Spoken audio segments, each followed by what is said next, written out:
Flèches. Why? It's like covered in goblin specs. Just. Oh, we're a present. Hello. Hello. Hello. Hey.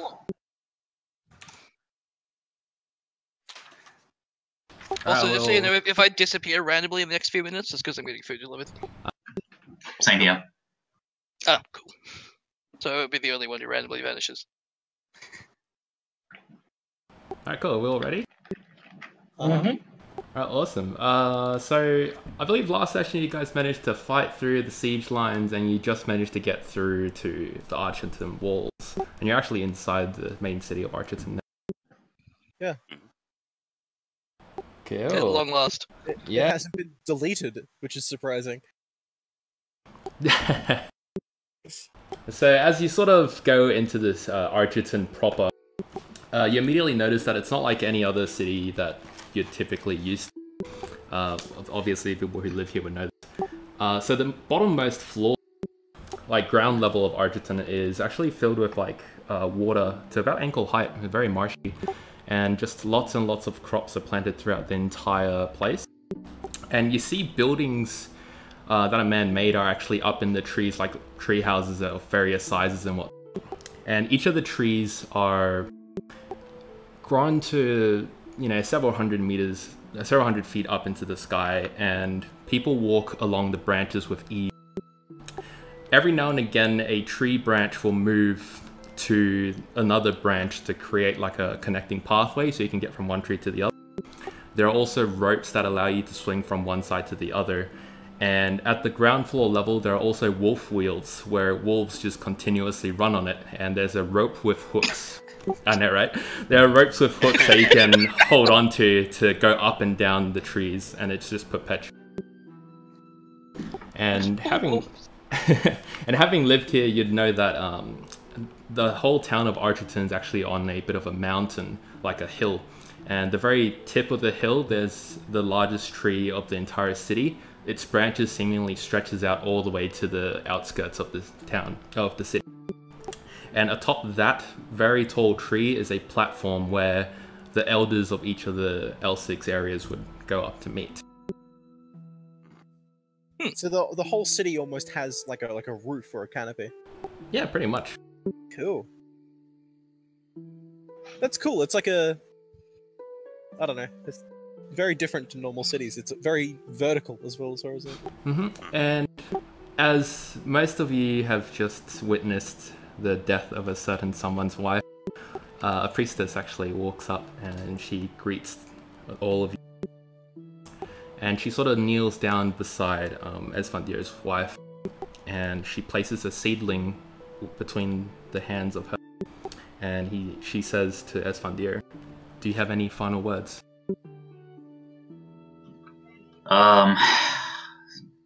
Putting me on the spot. Get in character, fucker. Go.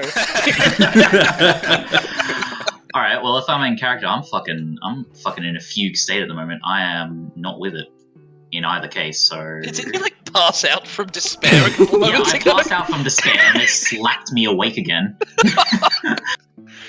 Well, there's true as it takes. I'll whisper a prayer to Kyra. May Kyra guide your arrow into the afterlife.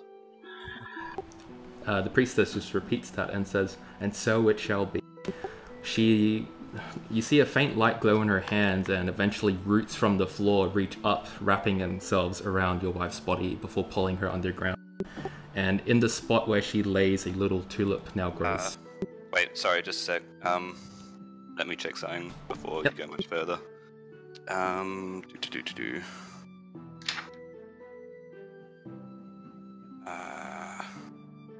His music is giving me serious JRPG vibes.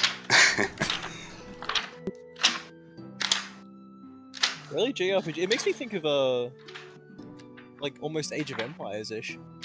Huh. No, like I can imagine this being like a village theme in Final Fantasy yeah, or like something. yeah. As soon as you said it, it made the connection. I get a Pokemon vibe, so yeah, kinda. I mean, like the old ones where the towns are like pre-rendered semi-isometric photos in the background. Oh yeah, and you kind of just like pan your way across them. Yeah. So yeah, you were flipping. Yeah, sorry. I'm just checking if we want to try and resurrect her at some point, what we need before you like bury her and we. Maybe you should actually ask me the question before you start thinking about resurrecting my dead wife. Yeah, but like, I'm just checking like if it's if I know it's not possible. Okay, then... okay, you're checking your book. The ceremony is done. Like presumably I know what like Archerton the burial rituals like, right? Yeah. Like yeah, so I'd know that beforehand. I just wanna. Yeah. Okay. Yeah. Sorry. Go on.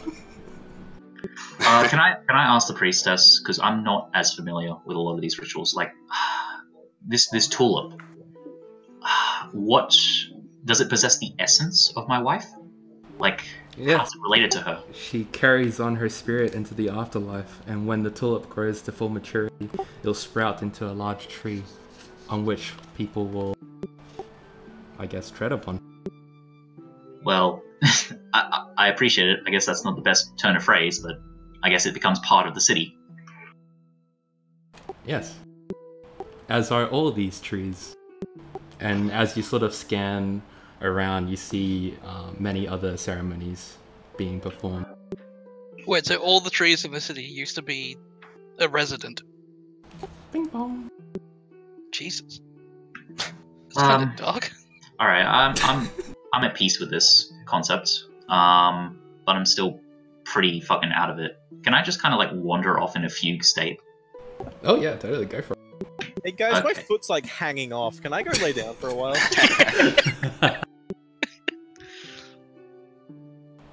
Yeah, well, the priestess sort of points off into one of the directions and says, if you take that tree over there, it'll lead to the production district in which you can find all the things that you need to heal yourselves. I will limp in that general direction because You limp. my knee is still hyperextended from the last episode, so Yikes. yeah. I will come with you. Yeah, I probably need some of that. Yeah, I'll stagger along with you as well. Like, using my bow as a walking stick. So as a lot of you, except for S1 I suppose, as a lot of you go towards one of the particularly large looking trees, you see a wooden platform that sort of raises up like a water wheel. There are multiple of these platforms. Basically think of them like elevators. And it leads up to a house, like a wooden house near the top. And you can see the light of priests sort of healing the wounded, and you hear the aches and groans of those that are laying down resting. Oh shit! No, I went off with my mom to go and help the troops. So Okay, yeah, no, that's I forgot. I'm not actually here right now. yeah, I forgot to. It's been a while. And Thorin disappears. No problem. So I guess the three of you, as you sort of hop yourselves onto the platform and you slowly raise up towards the top of the tree, on the other side you see a platform going down, and on the platform you see like two big grizzly bears sitting on, and as you know, it's like a counterweight. And as you and as you enter into the house, Like, I was imagining they were like druids on another platform, and they was typically just in a cage. Like, I don't know, they're heavy. so as you reach the top, you immediately enter a tree house, and there's some beds available for you. And the priestess who sees you just motions you over to lay down to be tended. I collapse face first into bed. Yeah, like just stiffen like a board and. I ease my way onto the chair or otherwise so as not to cause any further damage. So the people who are working in here are very methodical. They tend from the most critical injuries to the least critical. But after maybe 30 minutes, 40 minutes, they come around to you guys and heal you all for that amount for now. All of us? Yeah, all three of you that are there currently. Sweet. Alright. So as that happens, Esfandier, where do you wander off to? Do you wander along the lowest floor? No, I'm gonna try and take the first quote-unquote elevator up. I feel the pressing need for a stiff drink or something stronger to drown my sorrows. Okay, sure. So as you take the first rope elevator all the way up, you come across a tree that the middle of the tree is hollowed out, and you see basically little rooms carved into the sides of the trees, and in those rooms there are beds and tables and stuff. Some of them are occupied, some of them aren't, and you eventually pick a room for yourself. Hold up, I was looking for kind of an establishment that might deal in drinks and what have you. Oh yeah, this is a tavern. Okay. On the table itself there's a little torch bug. Torch bug? Just providing lighting? It's not lit up right now. Okay. Can I approach the barkeep? There currently is no barkeep. Oh. Think of it like a big wall, and then you carve holes into those walls, and you just pick a floor that you're on right now. Okay. How do I order? The torch bug's there for a reason. Alright, so I'll try and investigate it. Is there any seeming...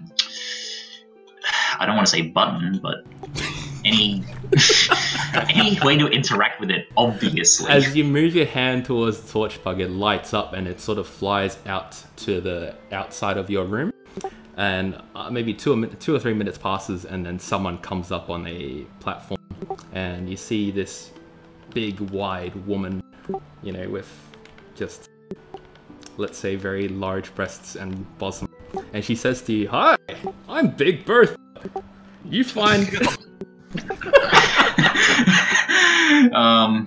Very dejectedly, with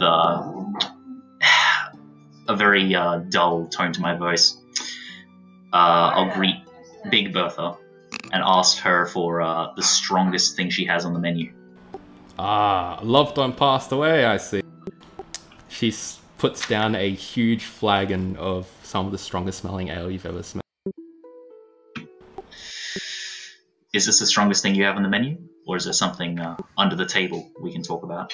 She squints her eyes a little bit, and then she leans in and asks, "How big you talking?" Biggest you've got. Oh, okay. She withdraws a small mushroom and dunks it into your ale. She says, "On the house. Just touch the torch bug if you need me." And she starts to slink away. Thanks, Big Bertha. I'll immediately start downing the enormous flagon of ale. Alright, as you start downing it, near the front lines, Thorin, you're with your mother, Emily Ward, as she's leaning over some soldiers. And she sees one of the soldiers with a leg that's just completely shattered by a ballista. And unable to carry him off, she says to you, "Thorin, get him deeper into the keep." Yes, ma'am. I don't think a ballista wound is salvageable. Is what? I don't think a ballista wound is salvageable. Wait, so let me just get this clear. Esfandier just had his drink spiked with shrooms. I feel like we're gonna go find him naked having a fist fight with a tree in about an hour. I'm waiting for the Constitution roll, to be honest.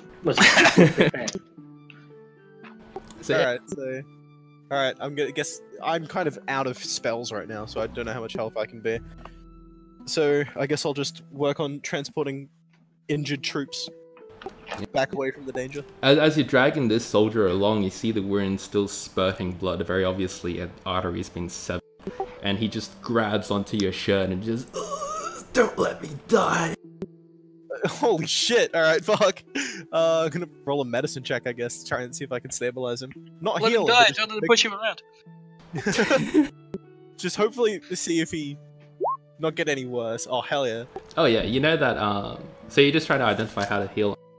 You know that you need something like a tourniquet to just apply to the wound, and that should stabilize him long enough to reach the nursery. If you... All right, can I get one? Are there any just around? Considering we're doing. Yeah, just look at your feet. You see a bundle of fairly strong weeds that could be used as a tourniquet. All right, I will attempt with those. Should I use a different medicine roll or?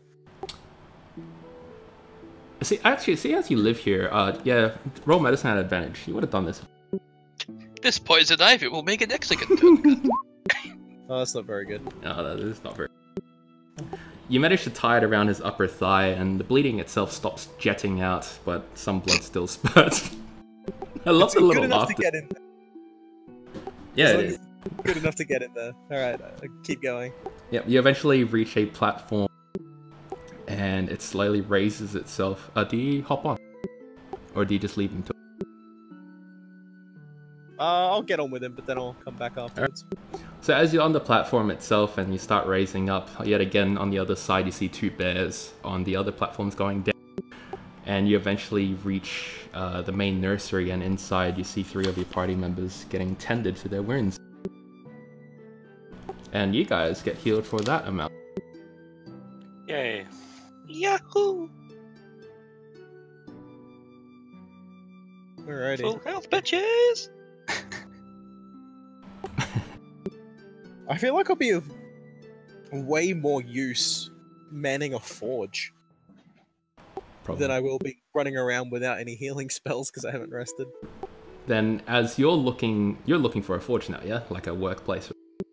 I would go back and be like, hey, Mum, I didn't get shot and die. I'm just gonna go forge some weapons. So don't freak out if I don't come back for a couple hours. Yeah. She sort of bids you to it, and you actually cross paths with your father, who directs you to not your family forge, but to a different forge, and he explains.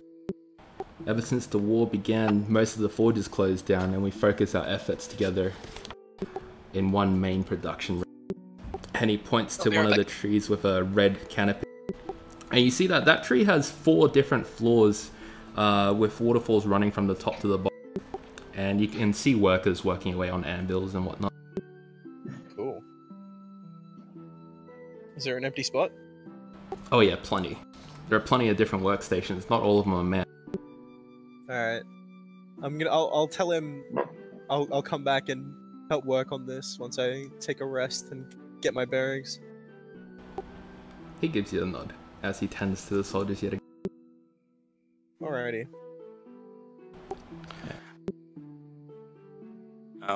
I'm feeling much better after all that healing. So I might first of all, actually, can I do an Arcana check? Yeah? There's a spell called Reincarnate. Mm-hmm.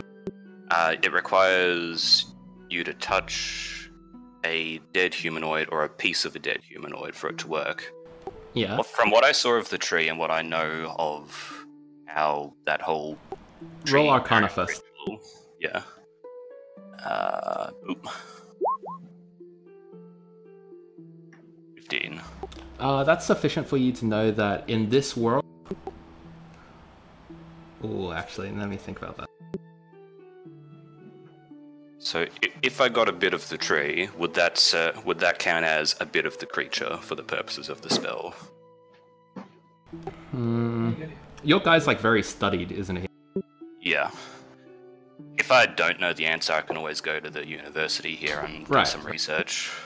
I've got a background. Let's say, in this world, having been made into a tree, to resurrect someone like that would put an immense toll on their spirit, and worst case scenario, their spirit just gets annihilated in between the two hosts, if you would. It's possible, but would it's time like between time between ritual. Yeah, that will definitely play a factor. Like the longer you leave them dead in or in another host, if you will, makes the ritual much harder to complete. Okay. Okay, so I'm feeling a lot better now. I might go try and find where Esfandia has gone. As you're healed up and you're starting to be a little bit more spry, the woman says to you, "There's a festival going on tonight. You won't want to miss it in the tavern. In the middle of a war? For very good reason. We celebrate the return of Kira." Well, that's always a good thing. Most definitely.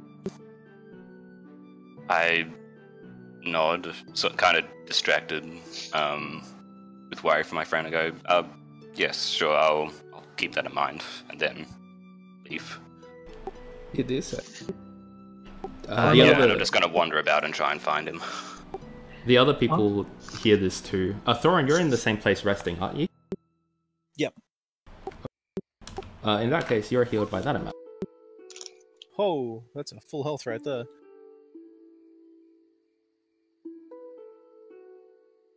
Oops. Ignore that. Accidental misclick. So does this count as like a long rest, or are we just getting healed? This is just getting healed. Okay. It's about late at night, maybe like 9 PM, 10 PM, something like that. Well, I'm just gonna sleep then. Do you say that out loud? Yes? And miss the festival? How could you? What, the festival's happening? I thought you said it was tomorrow night. No, I said it was tonight. You Fine, gotta attend. Fine. Yay! She claps you on the back. Get me off Yay! At this point, I sigh gently and say, well, I might as well have a look as well. Yeah, What you're could looking possibly go wrong? spry, looking fit as a fiddle, healed right up. Yeah. And my knee even bends the right way now, look. And as, I guess, Tobias will be the first one to reach the tavern area. And as you go up the platform, you see Esfandia in his little cub, and he's just swaying really heavily. Esfandia, for you, roll a Constitution save. Okay. No. The world for you melts away. The walls and the floor become one, and you see hundreds of faces that you've seen throughout your life just passing back and forth, and just a million voices whispering endlessly. I love how you went there to chill out and now you're having the worst trip. Do they all take the form of my wife? All the faces form my wife. All the whispering words. Yes. My wife's And voice. one thing that constantly stands out is a conversation that you had with her as you were in bed together and the conception of Little Bucket. And she says to you, almost forebodingly, "You will never love another woman." Oh. I break down. I slam my head against the floor and break down in tears. I just posted what he looks like to the rest of us.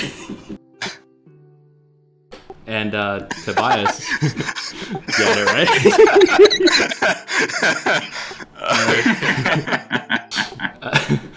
Tobias, you witnessed this. Your friend face planting the floor, crying his eyes. He doesn't look like he's having a good time, so I walk over to him and gently put a hand on his shoulder and say, Esfandia, are you okay? What's touching me? I glance over. What do I see? Roll a 1d20. I hope you're not going to turn into a bear and maul me or something. You see unfamiliar faces, 3 to 4 of them sort of floating around before they focus together onto Tobias, and you recognize his face. Tobias! Tobias! I quickly rush towards him. I can't go on.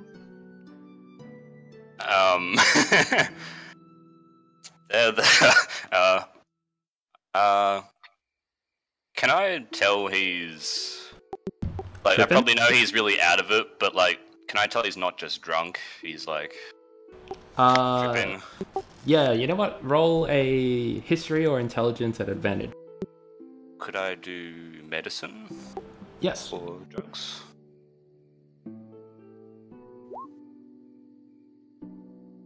Ooh, yeah. You know, for a fact, let me just pull. You know that he's just ingested a dose of Mora tapenella, which is a mushroom with red splotches. Eating it can actually induce just severe hallucinations and rage. I'll take 8.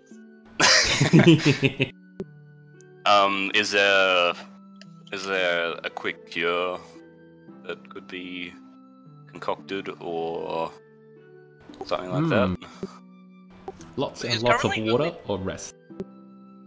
Is currently only Tobias there, or Paul Yeah, is- currently only Tobias is there. Okay. So he's like grabbed me and he's Yeah, and he Yeah, feels I'm very sobbing. I'm like feels very- sobbing towards you, but I don't know my strength yet. and like spittle is just coming to your face when he talks.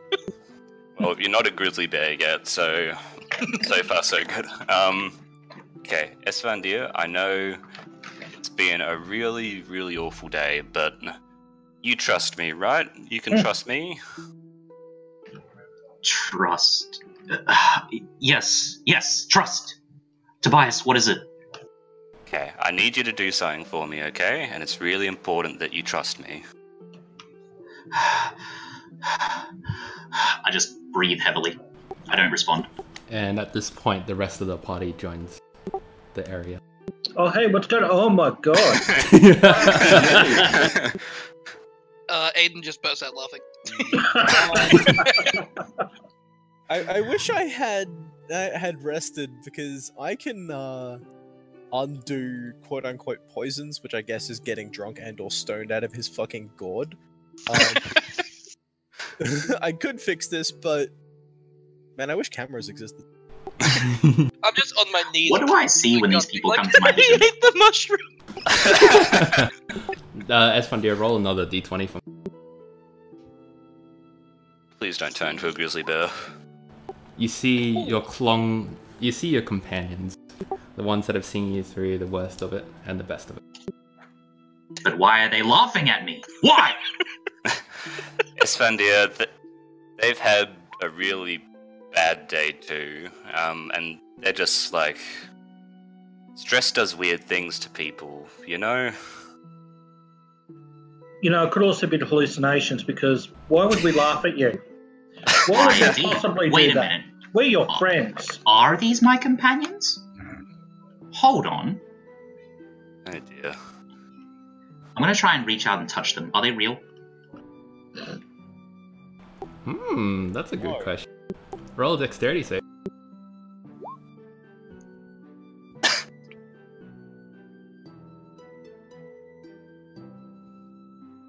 Oh, just a sec.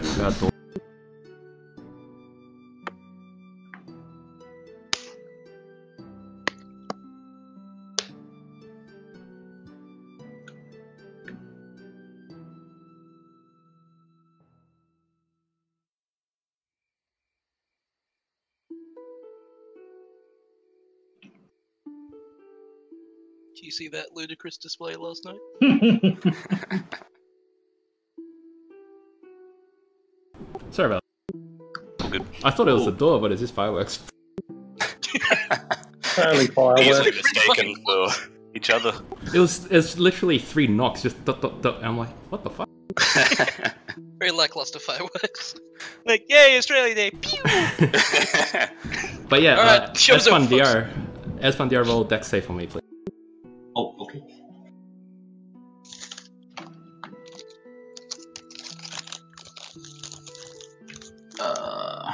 Hold up.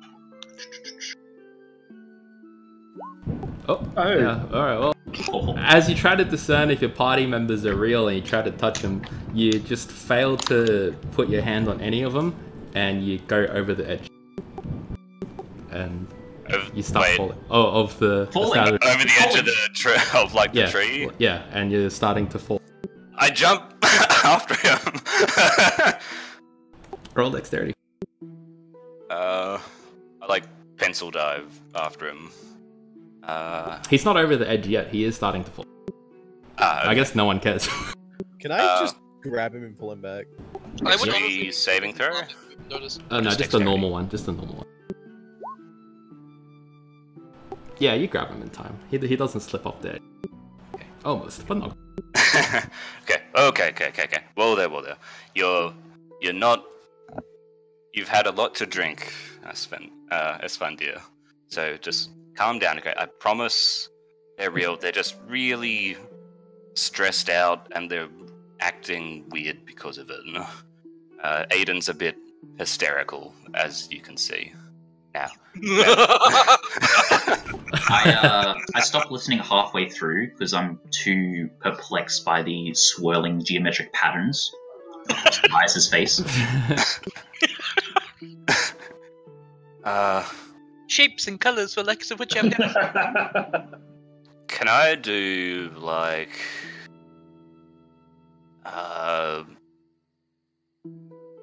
bardic inspiration or like a performance or like persuasion or something to try and get him to focus on me? I'm probably not gonna do like player versus player roles, so just talk to Esfandir as you would normally. Like rather than doing a roll to see if he focuses on you. Yeah. Okay. You've had a really bad day, and you've had a lot to drink, and you're probably really tripping out right now, but just try and focus on me for just a moment, okay? And I promise I'll make it all better if you just focus on me. Better? Yes, promise. And oh, you can finish what you're gonna. I momentarily fixate on the voice of Tobias. And as you do so, you see in the background Big Bertha coming up on a platform, and she has a handful of mugs of ale. And as she sees the lot of you, just says, first round's on the house, courtesy of Big Bertha. You find a Bertha bigger than me, you get another round. And she puts it down. Can that be my new favourite enemy?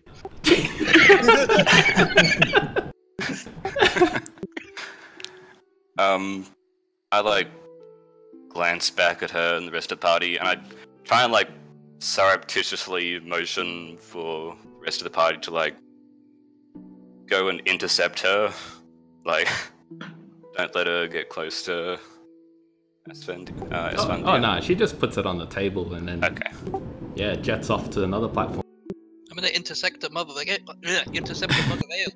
And as you guys sort of sit down and do your thing, you see off in the distance, it's almost as if it's like a projector show, but you see the branches of two trees that have platforms on them. They move and join together to form a big stage, and some bards and whatnot, they start to step on stage and they start to play. Whoa, that looks interesting. I'm instantly transfixed by that. I rush to leave the area.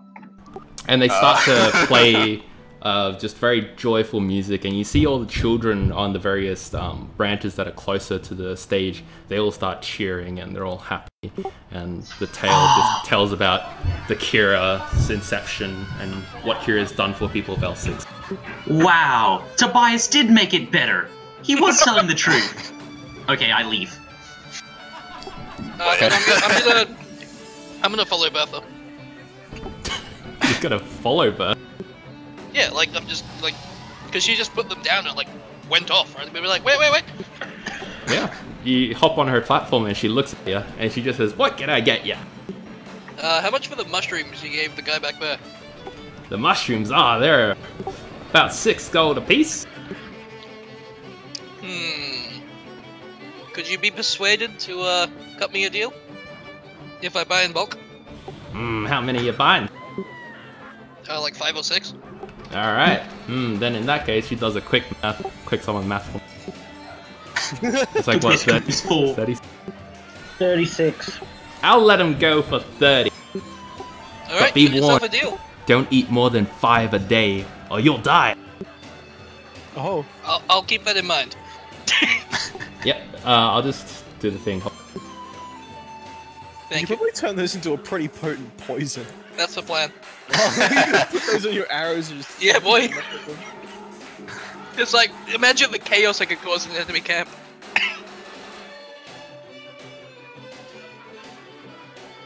Oh, it makes him deal extra damage, but freak out and fucking slap everybody around him. Yeah. Oh, specifically melee damage with strength weapons. Jeez. I love the idea of a dude who's really angry slapping the shit out of someone with, like, the side of a rapier. Whipping them like a cane. Yeah, exactly. Yeah, it's not really a weapon you can get angry when you're using, is it? No. So in each of your booths, you see tucked away in the bottom of like the walls and stuff, there are beds ready-made and available should you want to sleep here. Oh wow. Doesn't seem very safe.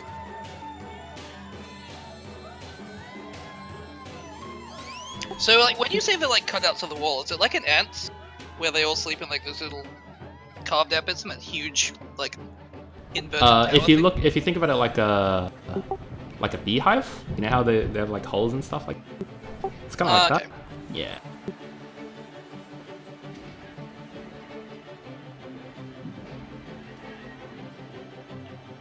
This whole like night, this celebration, I'm just going to be designated driver for Esfandia.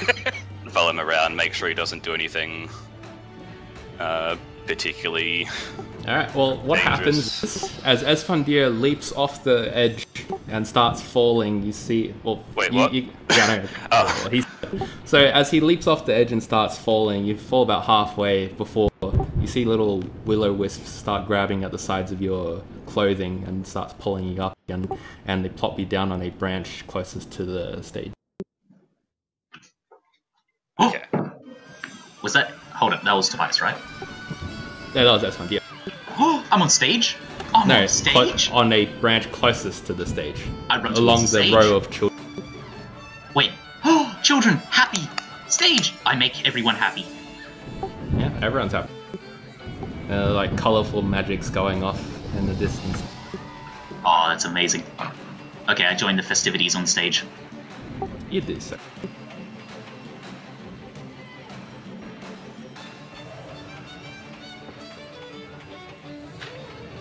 Oh, and in case anyone's worried about like the noise interrupting your sleep, you do notice that at the edge of the little cubicle that you're at, there's a little plant weed with like a little red glowing bulb that, should you touch, will close. Like you'll come up with a shutter that shuts out the noise. I touch Oh, it. that's good. Yeah, you do so. It cuts out the noise, and the festivities can no longer be heard. Oh, that was For broken. anyone else. For the people inside of the kind of, that's fun, dude. It's still going nuts in your head. Okay. So, okay, can I get this right? Just so I'm role-playing properly. Am I induced to rage? Like, physically forced to be angry at things?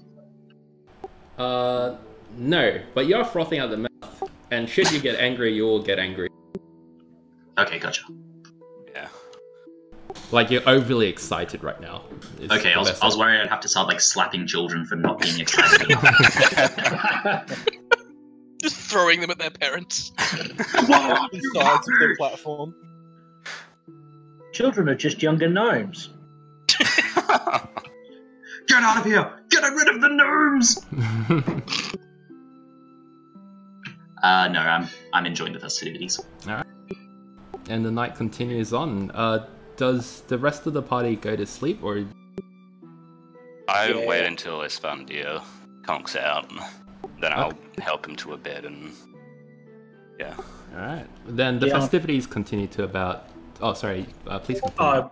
I was just going to say I'm just about done, so I That's go fine. and have a sleep. Yeah. Then the festivities continue to about 2 a.m.-ish. Before the music starts dying out, the children are shuffled along to their respective homes, and the stage is removed. And as Fundir, you're led back to where most of the party's sleeping by Tobias. Tobias, you're the best friend ever. Do you know that? Right back at you, Esfundir. Yeah, yeah. I say in my patient, drunk people You just imagine voice. Tobias is aged like 4 years.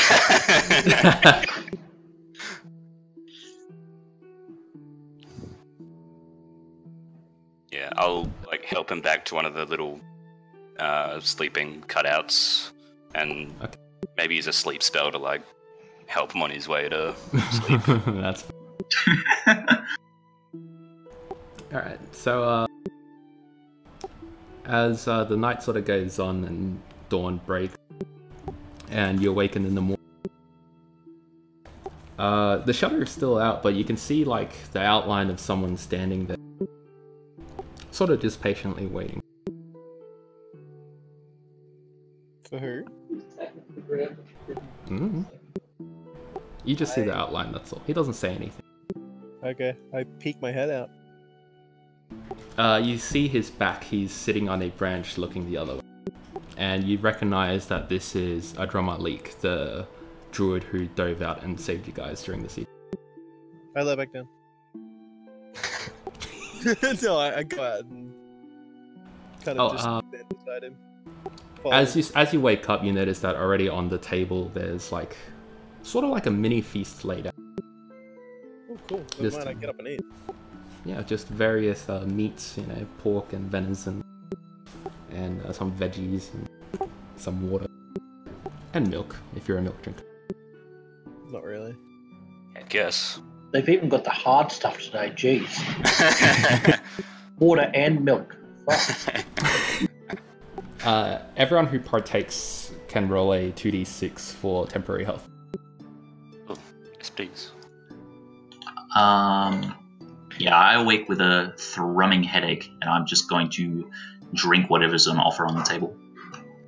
As you drink the water, you also notice that it has a hint of strawberry in it, and it sort of removes any hangover that you might have. Wow, I need more of this stuff.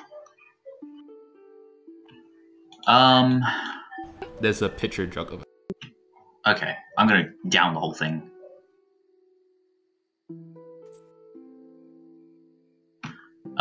Do I see Tobias? Like, Yeah, nearby? I'd be at the table too. I'm gonna kind of like approach you, like, and just ask somewhat ashamedly, what happened last night? I'm pretty hazy on the majority of it. Espondia, you happened last night. Yeah, I say, like, as you approach, I like hand you a mug of like water or something from the table, and say, you had a bit to drink, but you weren't overly disruptive, which was better than expected, honestly. Yeah, I remember dragging you onto the stage and wanting you to dance. You weren't very cooperative, though. I remember No, that. I'm not much of a dancer, if I'm honest. We- You more than made up for both of us, trust me. So he didn't cause any trouble? Nothing that wasn't expected at a festival like that. Okay, I'm relieved. Thank you for everything, Tobias. Truly, thank you. It's what friends do. I still have this hanging guilt in the back of my head that I still have to, I've still got some repressed memories of my wife that I'm still sorting through. But I'm less downright distraught about it. So as a lot of you wake up and you start to eat your breakfast, Anomaly eventually stands up and turns to a lot of you, and he just says quite simply, "We're all awaiting you at the top of the largest tree in Elsyx. Come when you're ready." and he leaps off the branch and turns into Oh, a crow and flies away. Oh, why? Just okay. Unless you wanted to stop him and ask questions, then please. Feel Yeah. Do you mean all of us? free. Yes, all of you. The people who pass the siege lines. We've got work to do and we can't really spare that many people. I'm not sure how to Seems feel fair. about that. Well, I mean, I for one want to preserve the sovereignty of my homeland. So, Here, here. from what I've seen of the soldiers, Vestergaardian rule doesn't seem like a great prospect. So, And I also want to give back for this awesome meal and for the spirit that these people have. So I'm happy to help as well. That's good to hear. onwards to the tree. And as you guys leave your little cubby, a branch comes over to you, and you know you sort of walk up it like it's a set of stairs. And branch after branch, it leads you up higher and higher. Eventually, you reach sort of like the residential district, and you see little Bucket, so Esfandir's little daughter, as well as Tohopka, which is Esfandir's mother. She's holding she's holding your daughter by the shoulder, and in front of him is a man who's wearing like a little leather cap, and he's missing a tooth in the middle, and he's rubbing his hands together saying, "Ah, yes, my orphanage will take care of her. Oh, no shit. need No, to no, no, worry." no, no, I no. walk right up to him and punch him square in the jaw. Do you do that? Yeah, absolutely. I follow close behind. Okay, well then you roll a strength or a dex. Just to see. I should probably roll dex, but I really want to roll strength just so I can annihilate him. Please do. What, annihilate him or roll strength? Just annihilate him. Yeah, destroy him. Oh, I'm gonna risk the strength, so I like just snap off his entire bottom jaw. So who exactly is this guy? Oh no. Can I? I see Aiden, like, he sees this person and he suddenly gets really mad for some reason, and I don't know why, but I probably know that he has a good reason if he's gonna sock this guy in the jaw. So, like, just before he's about to hit whoever this is. Oh, Aiden, you roll at advantage because he doesn't know you. Oh, sick. Okay, I'll hold my tongue for a sec.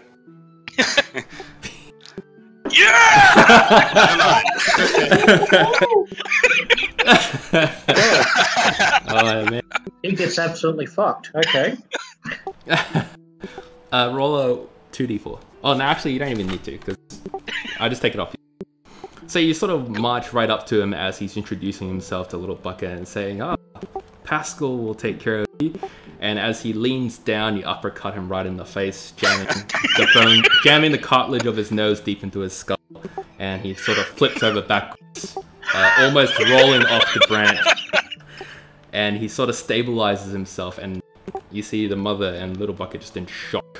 And some children in the background, they stop doing their work and they turn over and they look, and one of them just yells, "Why are you hitting him?" He has no right to take my daughter. I scream out as I rush to grab Little Bucket. Yeah, you grab him, and then he starts sitting up with blood running down his nose, and he's sort of shaking, and he just looks at you. Are you mad? No, I'm a dedicated father with a helpful friend. I was just wanted to look after her. It's my job. Yeah, look after her. Like you looked after the rest of us? What do you mean? I don't even know who you are. I, draw an arrow and lean in really close with my bow drawn and go, "Then you better look pretty fucking hard." Whoa, Aiden. What has this man done? He is the quote-unquote orphanage owner, where we almost starved to death. That's not true. I take care of the children when their parents are fighting the war. I've seen prison camps with better conditions. That's a lie. Tell them about the trees, Pascal. What trees? There are trees everywhere. I press, like, with the bow still drawn, the tip of the arrow to his forehead. The trees. He shakes uncontrollably as beads of sweat start coming down his face. And some children run on over and they're sort of like kneeling next to Pascal. And they'll look up at you with their little puppy dog eyes and they're just like, why are you hurting him? And he says, the trees. Ah. You're Aiden. You were the only child to have seen me. I recall. I just nod. Tell them about it, why don't you? Apologize. For I am no longer that man. I swear to you. I have seen the errors of my ways, and he sort of does a little pouty smile, and you already notice that he's missing something. Not from your strike, from some other. Oh. I slowly slack the string of my bow, and I guess I ask the kids. How are you taken care of? He feeds us, and he lets us play with the puppies. I raise an eyebrow. You look off into the distance where the orphanage would be, and you can actually see across all the rooftops little saplings of trees and stuff that are growing quite well, actually. It's nothing like the orphanage of old that you're used to.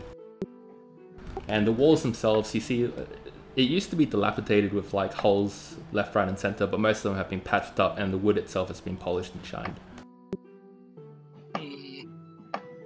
I just narrow my eyes and... Pascal, why would a cowardly rat like you change his mind about how he wants to live his life? Because they threatened to throw me out.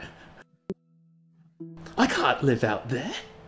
Not along the people of Vestergaard, they're animals. This will be where you belong, Pascal. No, please. I beg of you, the children are all I have. We were all you were all we had, Pascal. I know, and I'm sorry I failed you. Please have mercy. I just shake my head and walk away. It's like, it's in your hands now, Esfandir. I want nothing to do with this piece of garbage. Neither do I. Come, little bucket. We're finding you a proper place to stay. So it was Tohopka, right? Yep. Who was also there? Yeah. She's just sort of in shock, like, what? Because she hasn't been here, but she doesn't know what the hell's going on. It would be pretty surprising. Yeah, I'm gonna like walk up to my mom and like look her dead in the eye, like, have you gone senile? Why are you giving away my daughter? We need someone to look after her. And you yourself have a vision. You yourself have a quest to attend, and we can't look after her while we have to fight this war for our people.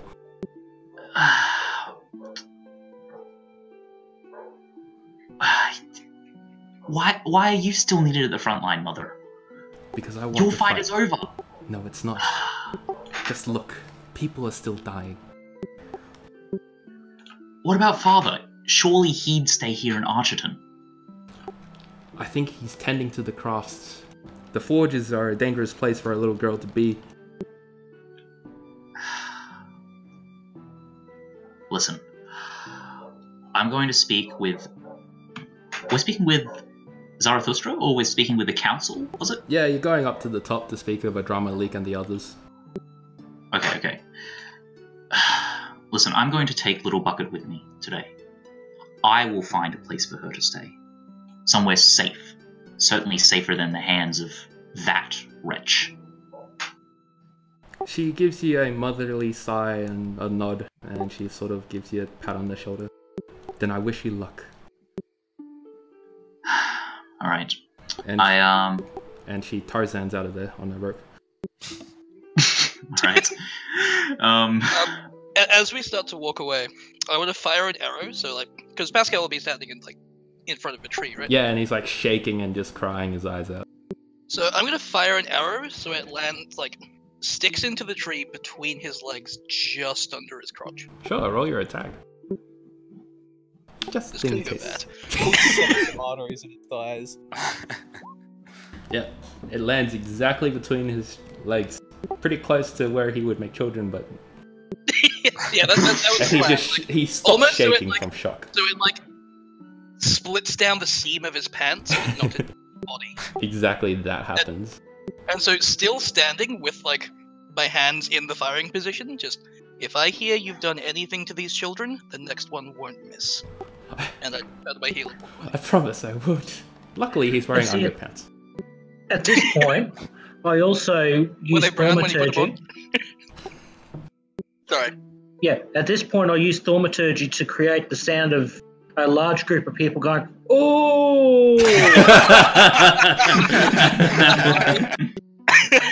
Aid him in this.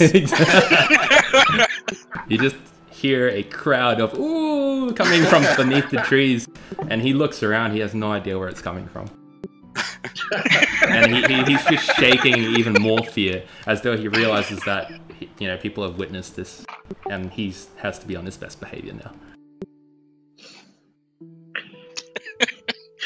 Bastard. Anyway, onwards. Come, little one. I pick up Little Bucket and give her a piggyback ride on my shoulders as we travel up to the council. As a lot of you start going up the trees again and the branches sort of pass you off between tree to tree, you eventually break the top of the canopy and the bright sun of dawn sort of shines in your eyes. You're greeted with a large circular wooden platform, and as you step onto it, you see in the distance a semicircle of chairs. Each of them has a person sitting in, except for one. And in the middle, a particular chair is raised high above the others, and in it sits a woman with very long fabrics of green. Her hair seems to turn into hard roots, covering most of her private parts so that you can't read her. And she awaits a lot of you to approach.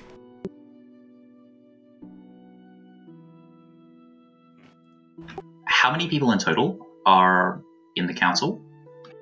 So you immediately see Adramalik, Zarathustra, an elder of Nineheart, and an elder of Overgrowth, all there. And plus the woman sitting on the largest heart.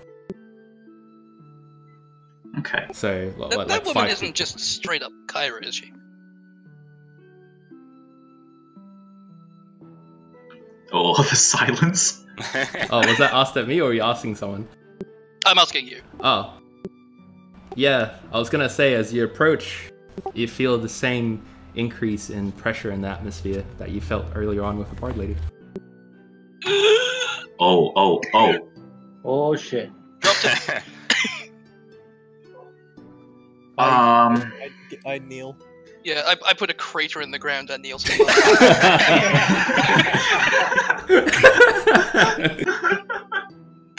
Yeah, I'm just going to see these guys get. Nope, I am so kneeling right.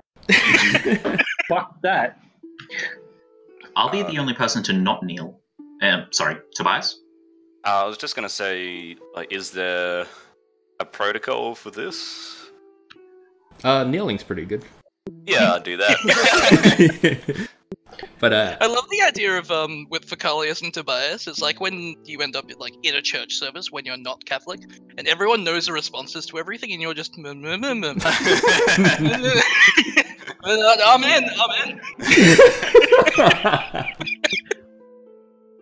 So Adramalik sort of stands in front of the lot of you and says, "These are the ones that I've chosen." And Kira speaks, but her voice sort of emanates within your mind. And she says, "These 5 are your chosen ones, Adramalik." And he gives a stern nod. And she says, "Rise then, chosen ones." Stand up. I slowly rise, kind of concerned. I never kneeled. She Hi, pays guys. you no need. She pays that, like, she doesn't find that offensive or whatsoever. But she sort of looks at you and says, "I do hope that you recognize me, for I am the one in your visions. I have asked for you to heed my calls." I speak to her in the secret tongue of the Druidic language, and pay her great homage. O Holy One, anointed be thy name. I have seen thee in my visions. I then kneel myself, prostrating to the ground. She seems quite pleased by this and responding in the same language says, I have not heard one speak my tongue for many years. But to business, for we are running out of time. You've heard that many of the cities have fallen now for Elsyx, have you not? And this is directed at everyone. We've seen it, not just heard it. Yeah, we've really seen it. Vestergaard has razed our cities to the ground and killed our people, burning the houses, killing the cattle, and stealing what they please. We have to evacuate everyone into Archerton, the city's big enough. But there is still a group of refugees from Serena's Blessing that we've not found, and we're waiting on them.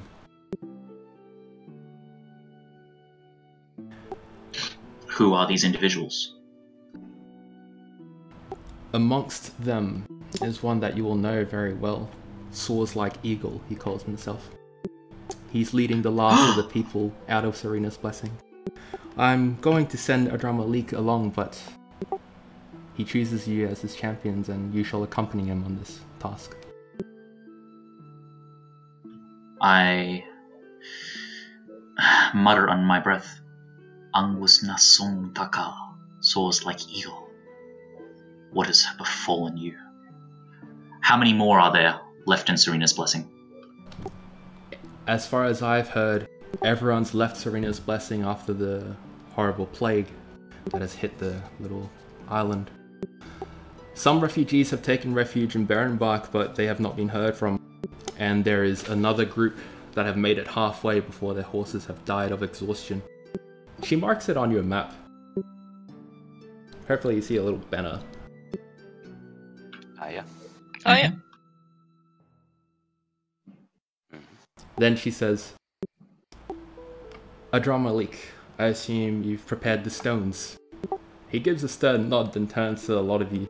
In his hand he holds out like 5 or 6 pebbles. No, that's 5 pebbles. And on the pebbles there's like arcane runes inscribed on them, and he hands one to each of you. And he says, these are fairy stones. They will teleport you to one location past the Vestergaard lines, so you don't have to fight through them again. They take weeks to make, but I think this is a pretty good cause. They reveal basically the position of the Vestergaard troops. Whoa. Oh, Yeah. good thing we didn't go to Minehart. And then he also reveals the location of the teleporter that you would go to if you were to use this stone. Okay. Oh, so that's where we'll end up. Will we have to make our way back through the line to get back into Archerton once we use these stones? Kira says into your head, yes, but I will help you. I have not wanted to make my presence known just yet, as I've only recently come back and my powers are still waning. The thing that I fear the most is that Hjaudmir from Vestergaard, the king, the giant, will come and turn the tides of battle. I need to save my strength until then.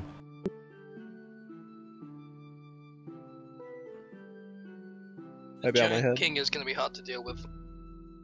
Is he like a legitimate giant, or is he just like a Goliath or something? He is a literal giant. Oh. You may know him in your tongue as Gertus, the one who feeds upon pain and suffering, growing in size as more death is dealt throughout the land. Great. Yeah, because doesn't Vestergaard have like a might makes red kind of leadership style? That Correct. giant just wandered in and killed the king, was like, do something about it. Come on, I dare you. And she explains, 1v1 me, bitch. she explains that it's been a millennia since we've rested, but now one by one we're coming back and we don't know why. But it is the way things are. That doesn't bode well. I speak up and say, we, on our way here, we encountered a being that we suspect might have been Narcissus. Ah, Do you know anything about... Narcissus, the stealer. She waves a hand and an apple from beneath the platform flies up into her hand, and then she sort of lets it linger in front of you, and she says, "Taste it." Okay. I take it and take a bite. Once again, you bite into the apple, and it is the most sour and unbelievably bad tasting apple you've ever had. Not even rotten apples taste like this. And then she says, "That is her power. She steals what she wishes, even the taste of apples." Oh god. And as you sort of peek over the ledge, if you were curious enough, you'd see that in the production district where food are made, a lot of the apple trees are being cut down and just like a pile of apples. Seemingly fresh, but just in the discarded pile. Wait. She stole the flavor from all the apples? Yep. Holy fuck. Yeah, not apples as in one that she can hold. Apples as in the concept of apples have now been removed. Oh god. Yeah. Oh, wow. Oh dear. Jesus. She doesn't just steal a characteristic from one thing, she can steal the characteristics of all of it. How does she even do that? God. Gods. No, like She I'm points asking up to... as Aiden. She points up to what you would assume is north, and even from here, so far away in the continent, you can see cracks in the sky and just little bits of lightning coming out from the vortex in the sky there. And she says, "That is the source. Each time that a god uses their power, it rips the sky apart, and it kills the world slowly, death by 1,000 cuts." Wait a minute. We can see them more from here? Well, you can see the effects of them more from here. Okay, gotcha. So that's why gods use champions instead of doing things themselves. Then. She nods. She says, "I am perhaps the most peaceful of the six. I have tried to help the people, as you can see from these fertile lands, the ever-growing trees, and the abundance of animals. I use them sparingly, but it still comes at a cost." Also, I just saw the picture you chose for Narcissus. Jesus Christ, dude. That's gonna haunt my nightmares. Oh. Yeah. Where do you find these pictures too? Because that looks pretty much exactly how I imagined her, just with less staples. I don't know, just Google and just random pictures. Oh wow, that's... Fuck. You have to wonder about the person who actually sits down and, like, paints that. 4chan. Oh, not 4chan, DeviantArt. Yeah. Yeah, that is a good place. Anyway, moving on. Yeah. Right, so... Yeah, she's ugly, but don't let her catch you saying that. Yeah, we found that out. Yeah. So you survived an encounter with her? Barely. Thanks to Tobias here, more than likely. To be honest, I'm not quite sure how I managed to talk my way out of that one. She turns to Dramalik and smiles. "Then you have chosen well." Managed to talk down a god, but on the way here I did get literally run through 3 times, so it kind of balances out. Dramalik looks to the lot of you and says, "Well, when you're ready, find me up at this platform yet again. I'll ready the horses. It will help us travel to Berenbark much faster." Question before we go about these these teleport pebbles. Yes. They take us along. Can they take multiple people? It only takes one person and the mount on which they sit upon. And Hypothetically, if one person was sitting upon another, would that...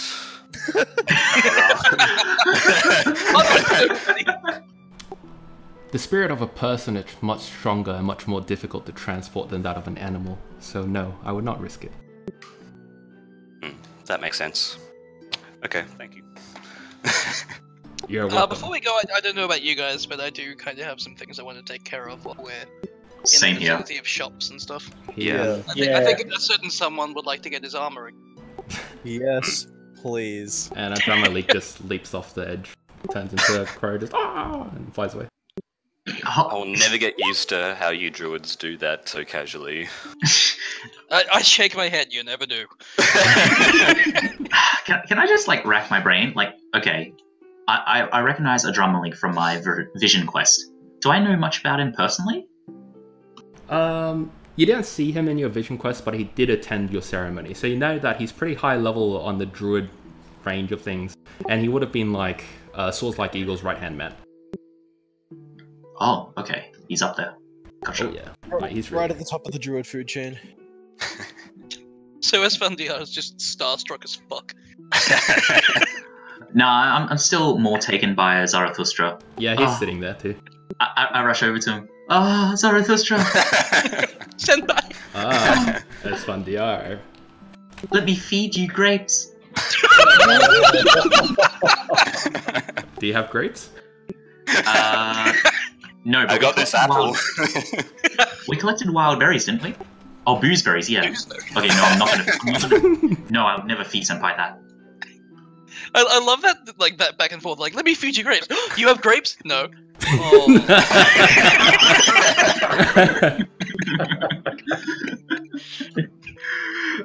Okay, legit. I'm gonna like rush up to him and I'm gonna ask him for a huge favor. Zarathustra, Yes. I must speak to you about a very grave matter. What is it? I cannot stay here to take care of my daughter. Please, I cannot think of anyone better suited to care for her than yourself. Please, I beg of you. For our long years together. He squints his eyes, then nods for an old friend. Then he waves a finger, and you see little white will-o-wisps start to surround little bucket and lifts her up into the air onto his lap. Before she goes, I'm going to press my head against her and gently speak to her. Little one, I will be back for you. Do not fret. I will always be safe, and I will always keep you close to my heart. Bye, Papa. Goodbye, little bucket.